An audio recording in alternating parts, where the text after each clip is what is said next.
say this up front. Sometimes we refer to this as a story from the Bible, and a lot of people have kind of almost made it just a mythical thing, a fairy tale.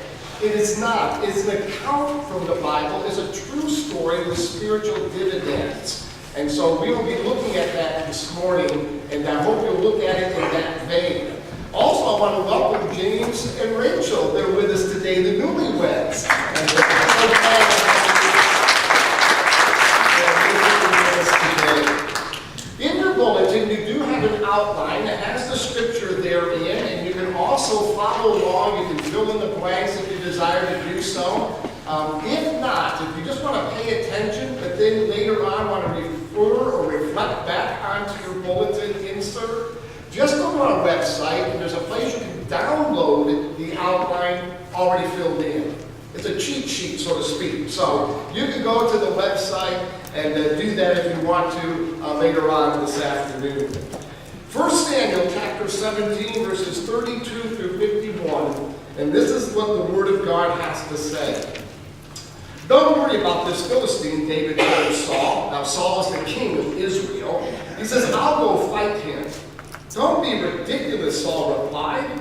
There's no way you can fight this Philistine and possibly win. You're only a boy, and he's been a man of war since his youth. But David persisted. I've been taking care of my father's sheep and goats, he said. When a lion or a bear comes to steal a lamb from the flock, I go after it with a club and rescue the lamb from its mouth. If the animal turns on me, I catch it by the jaw and club it to death. I've done this to both lions and bears. Notice it's plural. So David did not just kill a lion or kill a bear. There were multiple times he had to do this. And I'll do this to the pagan Philistine too, for he's defied the armies of the living God. The Lord, who rescued me from the claws of the lion and the bear, will rescue me from this Philistine. Saul finally consented. All right, go ahead, he said, and may the Lord be with you. Then Saul gave David his own armor, a bronze helmet, and a coat of mail. David put it on, strapped the sword over it, and took a step or two to see what it was like, for he'd never worn such things before. I can't go in these, he protested to Saul. I'm not used to them. So David took them off again. He picked up 5 smooth stones from a stream and put them into a shepherd's bag. Then, armed only with his shepherd's staff and a sling, he started across the valley to fight the Philistine. Goliath walked out toward David with his shield bearer ahead of him, staring in contempt at this ruddy-faced boy. Am I a dog, he roared at David, that you would come at me with a stick? And he cursed David by the names of his gods. Come over here, and I'll give your flesh to the birds and wild animals, Goliath yelled. David replied to the Philistine, you come to me with sword, spear, and javelin. But I come to you in the name of the Lord of heaven's armies, the God of the armies of Israel, whom you have defied. Today the Lord will conquer you. Did you notice that expression? David didn't say he was going to do it. He said, today the Lord will conquer you, and through the Lord I will kill you and cut off your head. Now that's not a good story to read before your kids go to kindergarten. Then I will give the dead bodies of your men to the birds and the wild animals, and the whole world will know that there is a God in Israel. And everyone assembled here will know that the Lord rescues his people, but not with sword and spear. This is the Lord's battle, and he will give you to us. As Goliath moved closer to attack, David quickly ran out to meet him. Reaching into his shepherd's bag and taking out a stone, he hurled it with his sling and hit the Philistine in the forehead. The stone sank in, and Goliath stumbled and fell face down on the ground. So David triumphed over the Philistine with only a sling and a stone, for he had no sword. Then David ran over and pulled out Goliath's sword from his sheath and used that sword. It says David used it to cut him, or to kill him, and they cut off his head. When the Philistines saw that their champion was dead, they turned and ran. Oh, what a picturesque story, isn't it? Think of it for a moment. Here's a young boy ready to face a battle against a tremendous giant. A giant who's been bullying all of the Israeli armies. A giant of tremendous proportion. If you were to read before this particular part of Scripture, you'd discover that he was almost 10 feet tall. Have you encountered anyone that tall? I mean, we perhaps have seen on television those that are 7 foot, maybe in the 6 foot, 11 inches or so, but almost 10 feet tall? In my eyes, he'd be a trillion feet tall. I mean, because I'm already small and I look up to half of you all the time anyhow. Can you imagine being in front of a person of this size? And it says that his armor weighed, now this all depends whether you're using Syrian or Babylonian weights, it either weighed 90 pounds or 220 pounds. That's what he carried. I mean, that's just what he held in his hands or had on his body. Then the spear weighed either 11 pounds or 26 pounds. And if that were not enough to frighten the common sense out of any one of us in this room, he had a shield bearer in front of him to help him with battle. This giant, Goliath of Gath, made also a startling proposal. He actually challenged the entire army of Israel with this proposal. Let's not get carried away in carnage. Let's not go into a heavy battle where a lot of people are going to die. Why don't one of your warriors, who you think is your strongest man, come out to meet me in the valley, and whoever wins takes all. So in other words, if the Philistine won the battle, all of Israel would have to surrender to the Philistines, and vice versa. Well, you know that Saul and the armies of Israel were shaken with patriotism. Well, actually, the lack thereof. Because as they looked at this tremendous man, Goliath, they did not have enough courage or bravery to face him. His size, and I can't even picture not just how tall he was, but the entire size of Goliath literally was striking. But then the unthinkable, the unimaginable was about to happen. David, a shepherd boy. Some believe he might have been about 14, 15 years of age. He came to the battlefield for only one purpose. Do you know what that was? To bring food and supplies to his warrior brothers. That was the only reason for him being there. But upon arriving, he heard Goliath echo out his challenge. And he couldn't understand why nobody was responding to it. He looked around, the king was cowering behind his armor. All the other armies were looking for every rock and tree they could hide behind. And so David's like, what is going on here?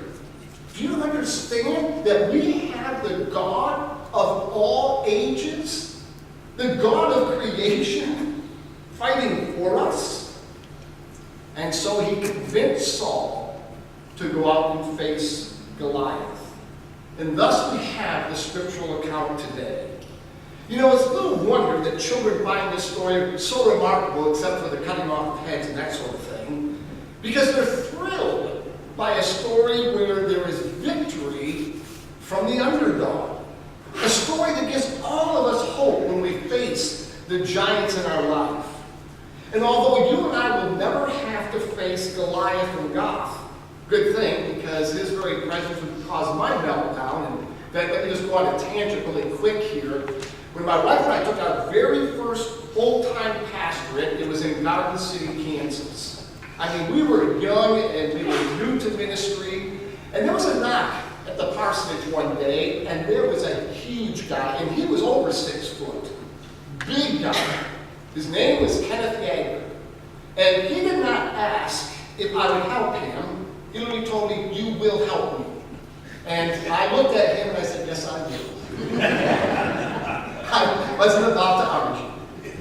And what he needed was for me to take him to different places in the community, either find work or to get help. Never sat in the passenger seat, always sat right behind me.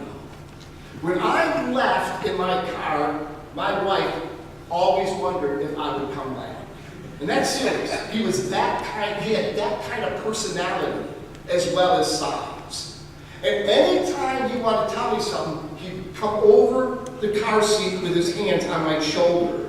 And I'd be like, okay, what's happening now, Ken? And we would be driving along and he'd do this, and he said, that woman over there, she's the devil.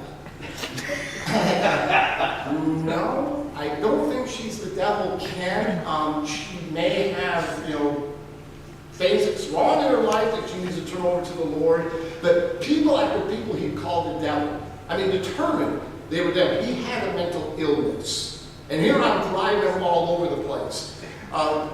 Shorten up the story, finally I get a call from social services, and the lady says, is this Pastor Ness? I said, speaking. She goes, I hear you've been taking Ken Yeager all over the place trying to help him out. And I said, yes, ma'am. She goes, we're taking him off your hands. I said, amen. She says, we're giving him a one-way ticket to Dodge City. So, and that's actually what happened. I took him to the airport, to the train station, and he took a train to Dodge City. So he left Dodge. I don't think they're going to let him leave Dodge or anywhere else. But with me, I was facing a giant of some monstrous proportion when I dealt with Ken Yeager. You have giants today too, don't you? The giant in your life might be aging. Or it might be a lingering illness that you just can't seem to overcome. It might be that the illness is cancer or terminal, and you know that death is hanging in the balance.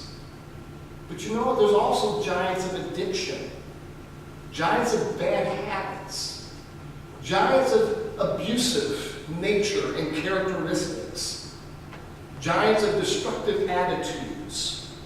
Maybe the name of your giant might be a character defect that you have mastered, or maybe some secret sin that you coddle behind closed doors, but it keeps you from being very honest and living with integrity.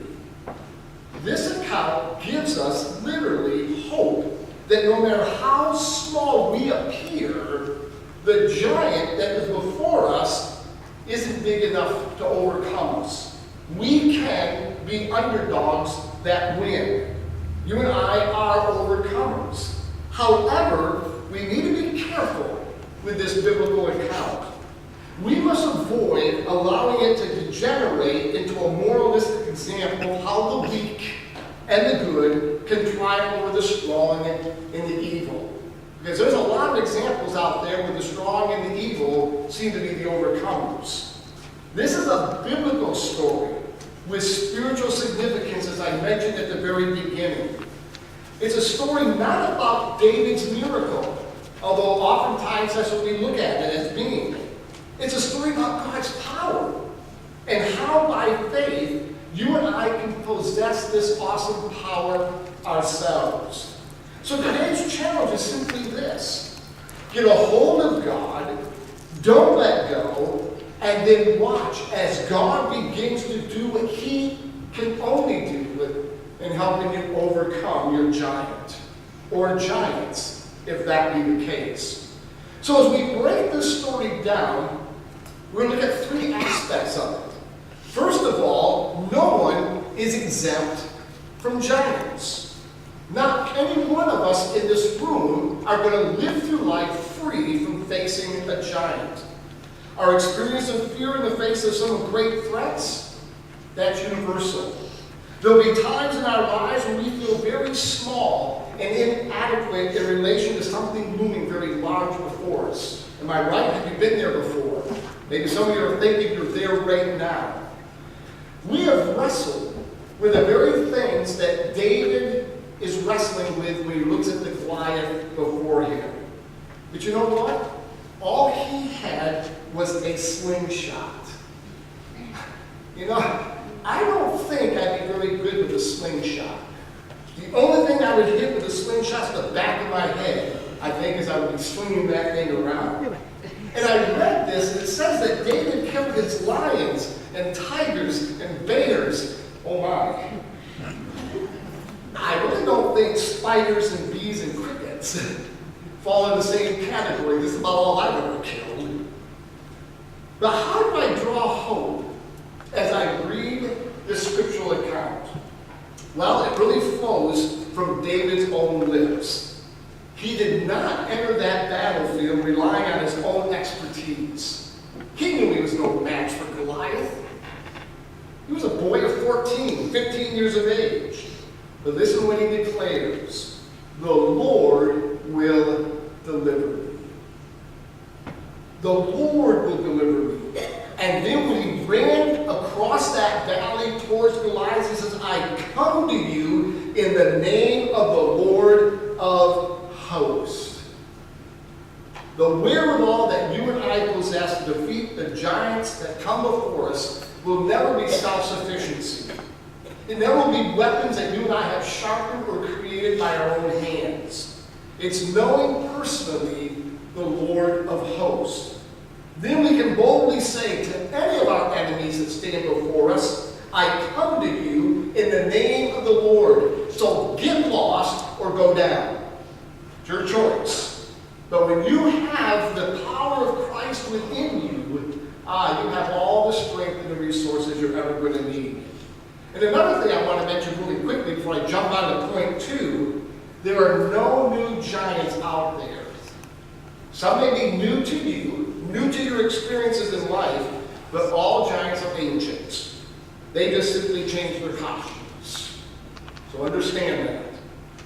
Then the second thought is you need to concentrate on facing today's giants. I'm not sure if you knew that the Philistines as a nation were large people.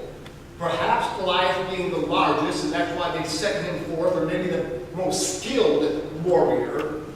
But what would have happened if David went out to that valley, looked at Goliath and said, okay, I got you, buddy, and then looked over Goliath's shoulders and saw this whole army of 9 feet tall people. Ooh. Goliath's got to go down, and then I got 3,000 others that have to go. Sorry, I'm out of my league. I'm going to let the other people that know what they're doing handle this. What would have happened if David looked beyond Goliath and saw the army standing behind him? I remember my first year at Bartlesville Wesleyan College, which is now Oklahoma Wesleyan University. And when you went to a class, and you got settled in that class, the teacher gave you what they call a syllabus, which means it tells you all the things that you're going to complete in that semester. And I remember looking at that syllabus thinking, whoa, I can't do this. I was literally overwhelmed. I mean, I'm looking at it, I'm sweating, I'm concerned. I think I made a mistake going to college in the first place. And then the teacher says, now understand, I will give you day-by-day assignments. Just do your day assignment, and by the time the semester is completed, we will have finished the syllabus. I didn't have to do it all at once. I didn't have to fulfill all the obligations overnight. Just chunk by chunk, in increments, I had to walk through it. So my friends, when we face a giant, don't add other giants to it. Face that giant. Hear what Matthew 6:34 says. Therefore, do not be anxious about tomorrow, for tomorrow will bring its own burdens. Today's trouble is enough for the day. How many agree with that? Amen? I think this verse is providing great freedom for you and me. It offers deliverance from trying to bear burdens prematurely. For all our tomorrows, simply put your confidence and trust in God. And maybe that was a lesson the Lord was driving at the manna that he gave the children of Israel in the desert. Ask for your what? Daily bread. It comes in the Lord's Prayer as well. Pray for your daily bread. Don't ask for tomorrow's supplies. Ask for what you need this moment. Because if you ask for anything else, it begins to stink and breeds maggots. And then finally, be careful what you put on for armor. Look at what verse 43 says. Am I a dog that you come to me with sticks? Can you imagine the look on Goliath's face, seeing this ruddy little boy coming at him with a slingshot? And here he is totally armored. He has the shield. He has the complete armor protecting his body. Except that you know the story, his helmet came across this way. There was one point in his forehead that was bare.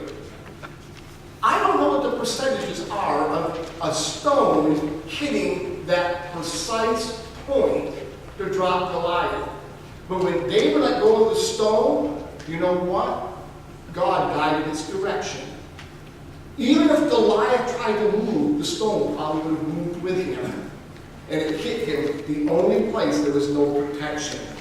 But you and I need to be careful on what we use for armor. Because a lot of times we try to guard ourselves with things that we are comfortable with. Some try to armor themselves with self-sufficiency. You know, self-helps and all those other gurus that are out there that are presenting so many other thoughts. Some armor themselves with pretense. They like to give a pretense of who they actually are. Some feel secure because of their savings accounts or because of their stocks or their bonds. Some have built a fortress, believe this or not, around the religious stuff that they know. And you notice from the notes I call it gobbledygook because that's all it is. All this stuff that they think is going to, somewhat fortify them. And yes, some even convince themselves if they put on the armor of good works, they're going to stand the test of time.